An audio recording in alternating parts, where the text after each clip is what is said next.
Chris, thanks. Well, some people in Perrysburg are furious after someone vandalized dozens of vehicles overnight. Take a look. They scratched letters into the paint. Michael Sandlin talked to some of the victims and the police chief today.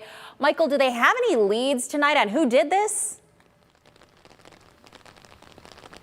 Well, Melissa, I spoke to Perrysburg's police chief earlier today, and he said that while he and his detectives are working really hard to get to the bottom of this, they don't have anything quite yet. And I spoke to some of the people whose cars actually were keyed, and they say they're just trying to understand why anyone would do it at all. Brandon Hankel was greeted to a nasty surprise when he walked up to his car the morning of June 7th. Someone had carved the letter D across the hood of his vehicle. Like, what happened? Why'd they do this? Like, what's the point? It's a question not just on his mind, or the many other residents of the Three Meadows apartment complex who also had their vehicles vandalized. Perrysburg police say over 80 people across the city also had their vehicles scratched or damaged over the course of one night. John Wilson and his family are visiting Perrysburg from Utah, and his rental van was a casualty of the vandalism as well.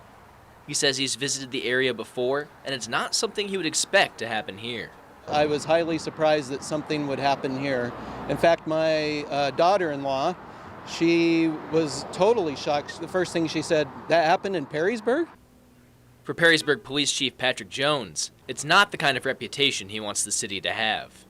For the most part, Perrysburg, tries to, maintain a good image, and so it's not representative of what goes on here typically. He says he wants this resolved as soon as possible, so all those affected can get justice, and his detectives are hard at work canvassing the many different scenes trying to find evidence.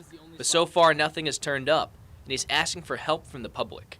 If someone knows something, whether it be from video they have or something they heard, or someone's bragging about it on social media, let us know so we can look into it and hopefully find out who the suspects are. If you have any information that can lead to the arrest of the vandal or vandals, you're asked to call Perrysburg Police's non-emergency line. Reporting in Perrysburg, I'm Michael Sandlin for WTOL 11.